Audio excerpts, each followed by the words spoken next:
Hi guys, welcome back to my channel and how are you guys? I hope you guys doing fine. Jadi hari ini aku mau bikin story time about my experience being an au pair, like almost 9 months I think. Jadi di bulan Juni tanggal 15 nanti aku udah pergi dari rumah keluarga aku karena aku mau lanjutin program FS-Shot. Kayaknya banyak dari kalian yang udah tahu FS-Shot. Jadi FS-Shot itu seperti tahun volunteer, jadi kayak program dimana itu sebenarnya bukan kerja gitu sih, lebih cuman kayak ngebantu-bantu, ya lebih kayak ke volunteer gitu. Cuman nanti tetap digaji. Itu kan bukan gaji sih, lebih ke Taschengeld. Taschengeld itu apa ya bahasa Indonesia tuh? Geld itu uang sangun. Ya jadi ntar kita dikasih uang sangun gitu.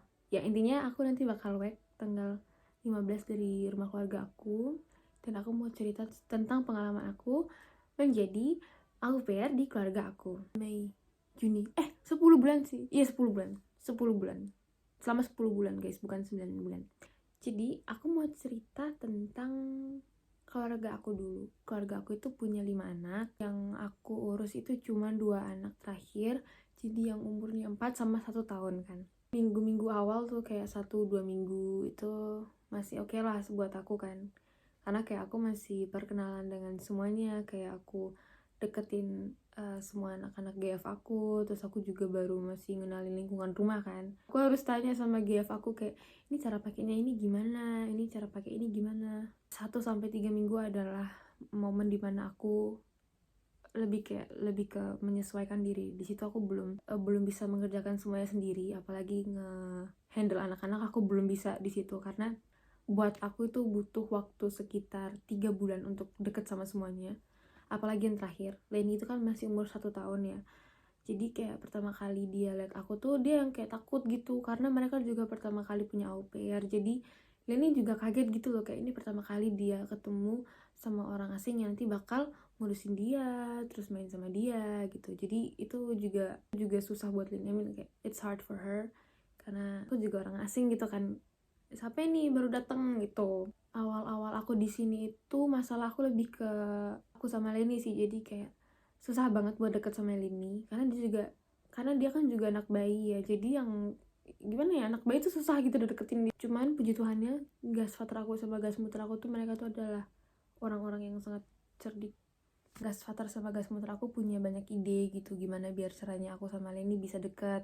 Nah caranya adalah mereka bikin aku sama Leni itu banyak waktu main bareng. Jadi nanti aku bisa kenal sama Leni, terus aku bisa main sama Leni, terus nanti biar Leninya mau sama aku. Nah itu sangat-sangat berhasil dan itu benar-benar sangat membantu aku banget. Jadi di bulan keempat itu aku udah mulai kayak aku udah bisa ngurus Leni sendiri, terus Leni juga udah gak nangis sama aku. Pokoknya bulan keempat itu udah bener-bener lancar banget. Tuh masalah soal pendekatan aku dengan keluarga aku. Terus aku mau menceritakan tentang pengalaman aku di rumah ya. Nah jadi karakter gas father aku tuh lebih yang ketegas, cuman gas muter aku tuh yang bener-bener lemah lembut sekali. Lemah lembut sekali. Jadi di situ aku bener-bener sangat-sangat nyaman.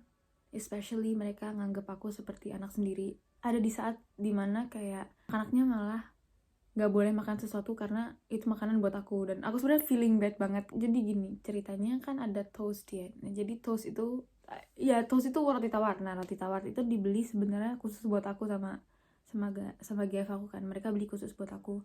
Terus ada di saat dimana kayak beberapa anak itu juga mau makan toast kan, karena kan anaknya 5 ya. Mereka juga suka toast sebenarnya.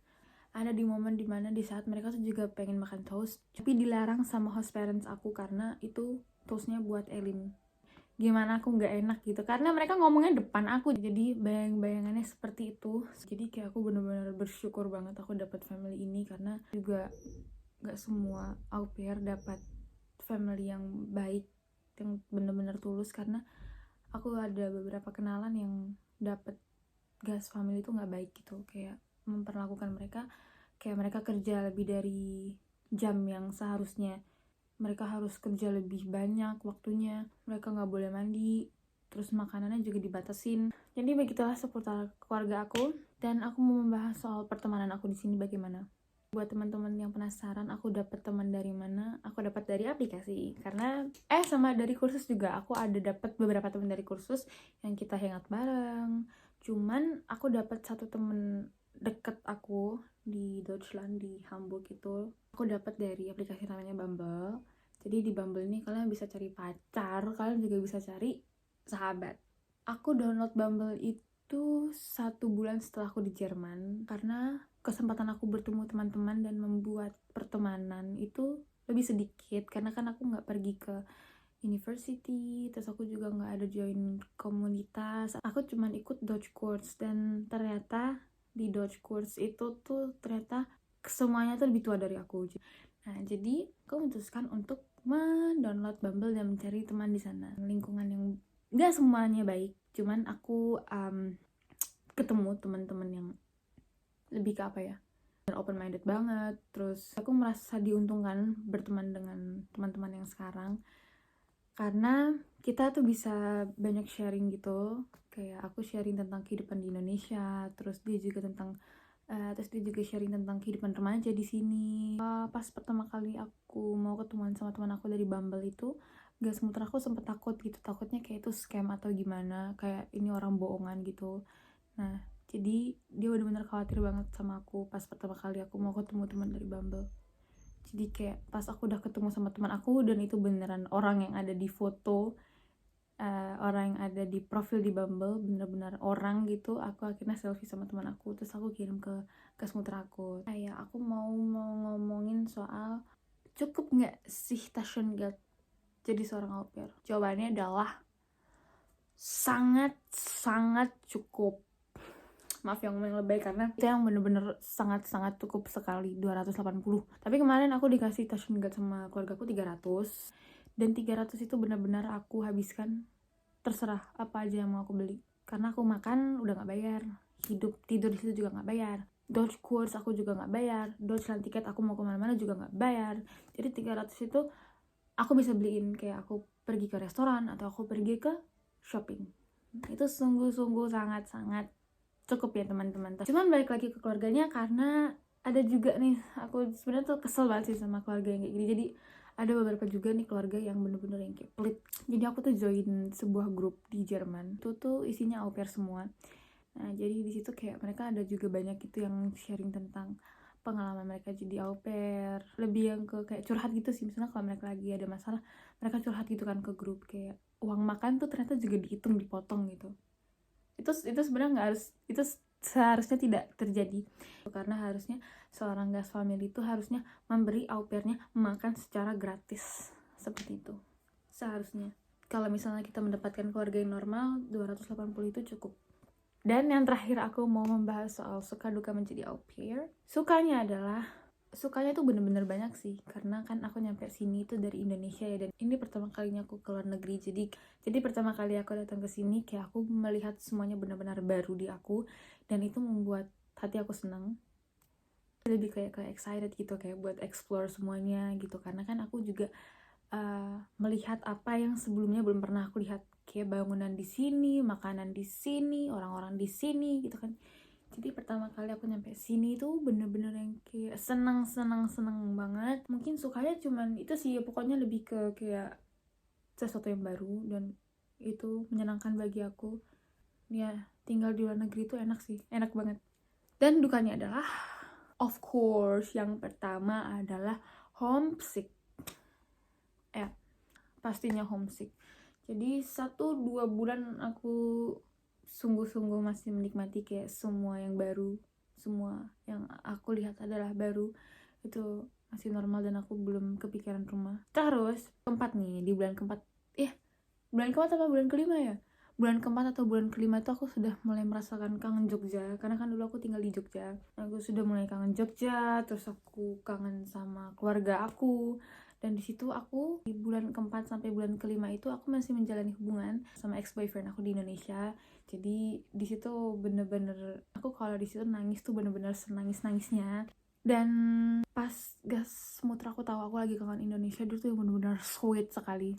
Pas tahu aku langsung kangen Indonesia. Jadi dia kasih kayak dia bawa laptopnya ke atas, terus dia juga bawa aku teh sama makanan kecil. Terus juga kayak apa itu yang jadi ada yang kayak diisi terus nanti jadi anget gitu. Katanya aku tahu kok rasanya homesick karena dia juga pernah kayak aku, dia pernah semacam au pair juga di Amerika gitu, jadi katanya dia tahu gimana rasanya. Pokoknya dia benar-benar peduli banget. Sebenarnya takut gitu kan, kayak aku takut dan sedih juga mau meninggalkan keluarga ini karena kayak aku banyak belajar banget dari keluarga aku di sini kan. Aku ngelihat gimana cara mereka mendidik anak itu benar-benar beda banget sama di Indonesia. Ya, oke. Duka menjadi seorang au pair adalah feeling lonely. Jadi ada di saat-saat dimana misalnya nih aku udah naik ke atas ya, jadi kayak udah free time gitu. Sebenarnya aku bisa ke bawah, cuman kadang tuh gimana ya, kayak kadang kalau aku ke bawah tuh juga masih canggung gitu. Kalau ngobrol sama mereka juga ntar ngomongin apa gitu kan. Ada sih beberapa saat dimana kayak feeling lonely tuh, kayak aku merasa bener-bener ada di saat dimana aku bener-bener ngerasa aku kesepian. Karena di situ juga pada saat itu aku tuh tidak mempunyai hobi apa-apa. Sebenarnya aku bisa sedikit main gitar, cuman lagi nggak mood aja di situ. Dan aku juga nggak suka baca buku. Jadi yang bener-bener kayak HP aku, kayak mataku tuh bener-bener ke sosmed dan itu membuat aku jenuh banget. Dan duka selanjutnya adalah soal bahasa. Bahasa tuh sungguh-sungguh sangat menyiksa aku. Lebay banget sih. Jadi bahasa tuh sungguh-sungguh salah satu kekurangan aku di sini. I mean like I can understand what people said but I cannot answer properly. Tidak mudah buat aku soal bahasa di sini. Cuman untungnya orang Jerman di sini beberapa nih, misalnya kita mau beli sesuatu itu mereka masih bisa bahasa Inggris gitu. Oke guys, jadi sepertinya segitu dulu story time dari aku, pengalaman aku au pair selama 9 bulan, 10 bulan. Dipikir-pikir ada lagi gak sih? Ya segitu sih. Iya segitu. Jadi begitulah pengalamanku menjalani program au pair selama 10 bulan di keluarga angkat aku di Hamburg. Dan secara keseluruhan aku bener-bener seneng banget, aku happy banget mendapatkan kesempatan buat tinggal bareng sama keluarga aku yang sekarang. Besok tanggal 15 aku bakal pergi ke 10 bulan. Itu aku bener-bener membuat banyak memori banget sama keluargaku di sini, dan aku bener-bener merasa mereka welcome banget sama aku dan mereka bener-bener nganggap aku seperti their own family. Thank you guys so much for watching and I hope this video will help you if you guys interested to being an au pair. So kalian ada sedikit gambaran gitu gimana kehidupan aku sebagai au pair di sini. And once again, thank you so much for watching and see you guys in the next video. Bye bye.